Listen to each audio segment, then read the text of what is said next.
Bom dia, meus irmãos e irmãs, a graça e a paz do nosso Senhor Jesus Cristo habite em vossos corações. Eu sou o pastor Bartolomeu e quero compartilhar com você a minha devocional dessa manhã. O texto da nossa devocional será Atos capítulo 19, do versículo 1 ao verso 7. E a temática da nossa devocional será um novo tempo. Então vamos fazer a leitura do texto que diz: Aconteceu que, estando Apolo em Corinto, Paulo, tendo passado pelas regiões mais altas, chegou a Éfeso, e achando ali alguns discípulos, perguntou-lhes: Recebeste porventura o Espírito Santo quando creste? Ao que lhe responderam: Pelo contrário, nem mesmo ouvimos que existe o Espírito Santo. Então Paulo perguntou: Em que, pois, fostes batizados? Responderam: No batismo de João. Disse-lhes Paulo: João realizou o batismo de arrependimento, dizendo ao povo que cresce naquele que vinha depois dele, a saber, em Jesus. Eles, tendo ouvido isto, foram batizados em nome do Senhor Jesus. E impondo-lhes Paulo as mãos, veio sobre eles o Espírito Santo. E tanto falavam em línguas como profetizavam. Eram ao todo uns 12 homens. Irmãos, como eu falei, nossa reflexão hoje terá como tema um novo tempo. E a primeira lição que eu tiro desse texto é que a falta do conhecimento impede a vivência de novas experiências. Foi exatamente o que aconteceu com esses homens que creram em Jesus a partir da exposição feita por Apolo, que também não conhecia a dispensação do Espírito Santo, o ministério do Espírito Santo, mas conhecia a Escritura e falava ousadamente acerca da Escritura e com precisão expunha Jesus Cristo a partir do Antigo Testamento, mas não tinha o conhecimento do ministério do Espírito Santo, da dispensação do Espírito Santo, e logo também não ensinava sobre isso e batizava as pessoas a partir do batismo de João Batista, um batismo de arrependimento de pecados. Então nós temos essa ideia muito clara aqui de que a falta do conhecimento da dispensação do Espírito Santo impediu esses homens que criam em Jesus de vivenciar as experiências com o ministério do Espírito Santo. E isso fica claro no verso 2, quando Paulo pergunta se eles, quando creram, receberam o Espírito Santo.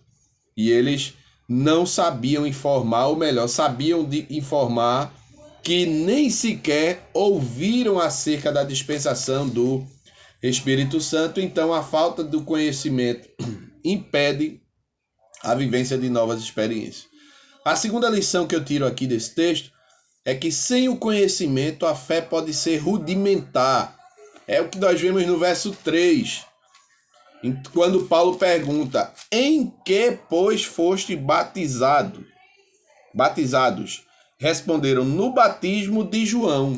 Ou seja, era uma fé elementar, uma fé básica, né? A gente sabe, e eu vou lembrar, que João Batista veio para preparar o caminho para a chegada do Senhor. Ou seja, João Batista era um intermediário entre a antiga aliança e a nova aliança. Era um profeta da transição entre a antiga aliança e a nova aliança.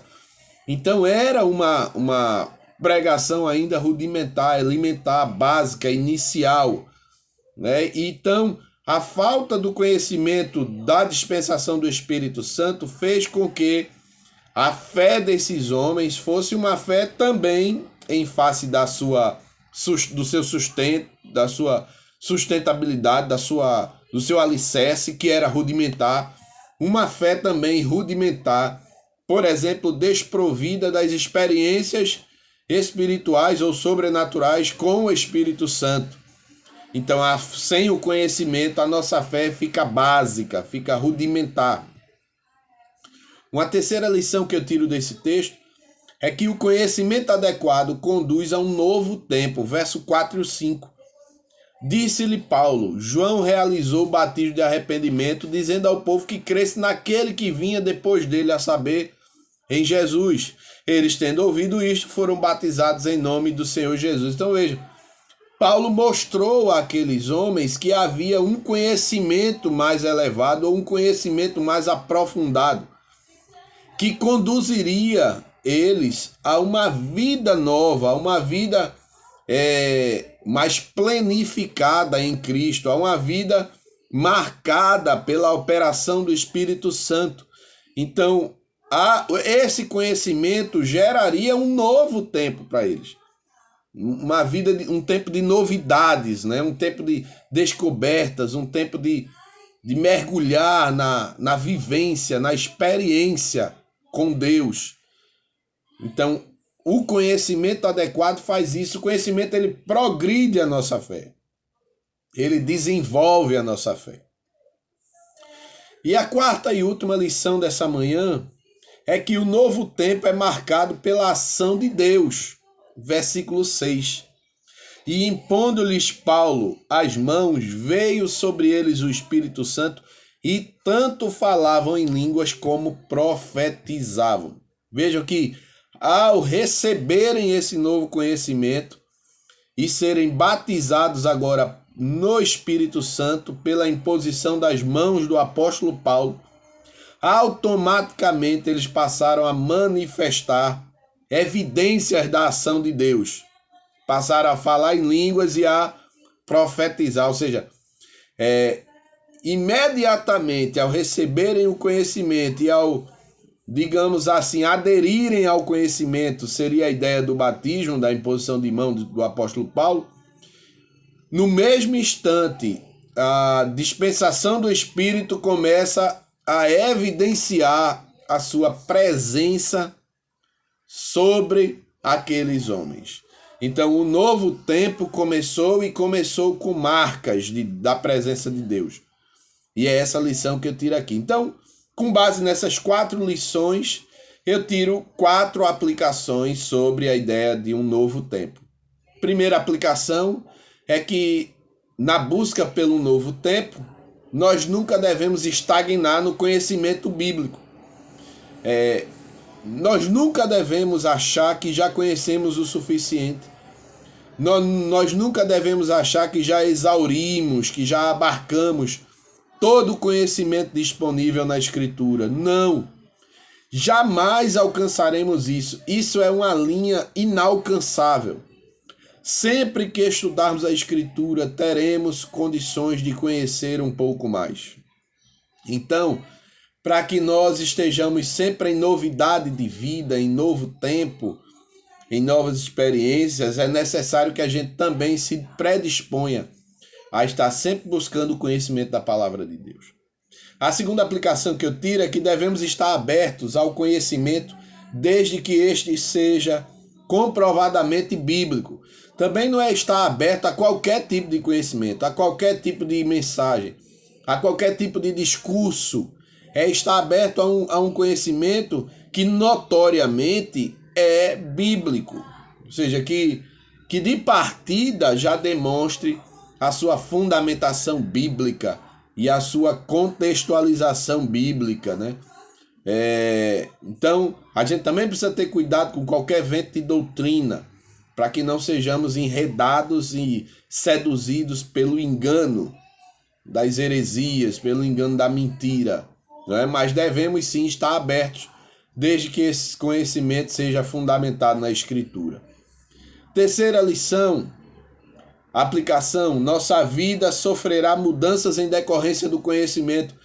Isso é de praxe, irmãos, em qualquer área da vida, em qualquer área do conhecimento.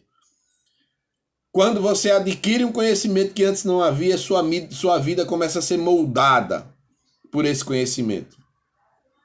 É por isso que nós devemos encher a nossa mente com as coisas lá do alto, porque é possível que, não tão preenchido com as coisas lá do alto, a gente conquiste novos conhecimentos que não são escriturísticos, e esses conhecimentos possam nos conduzir a uma vida materialista, a uma vida não espiritualista, a uma vida de descrença, a uma vida meramente secular. Então a gente precisa estar atento e preenchendo a nossa mente com conhecimentos escriturísticos, com conhecimentos bíblicos, para que sempre tenhamos um nível, né? Sempre tenhamos uma forma de medir os demais conhecimentos adquiridos em nossa vida.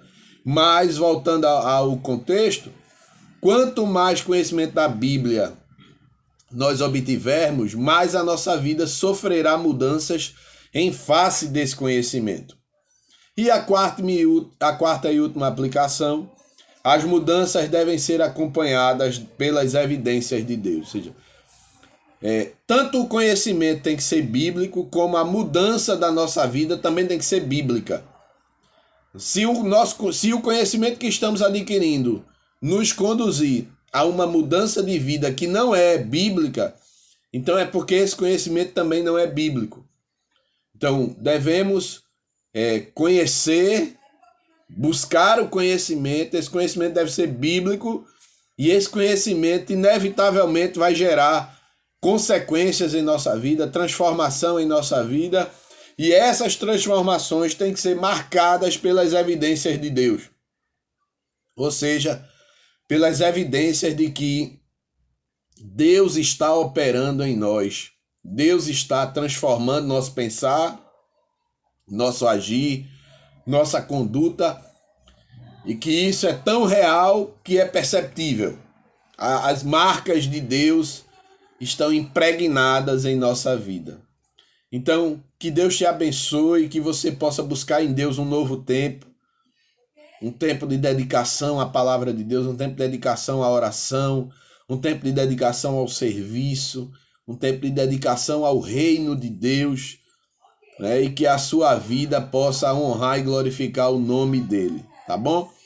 Que Deus te abençoe, um dia debaixo da graça, do poder e da misericórdia do Senhor para todos vocês, em nome de Jesus.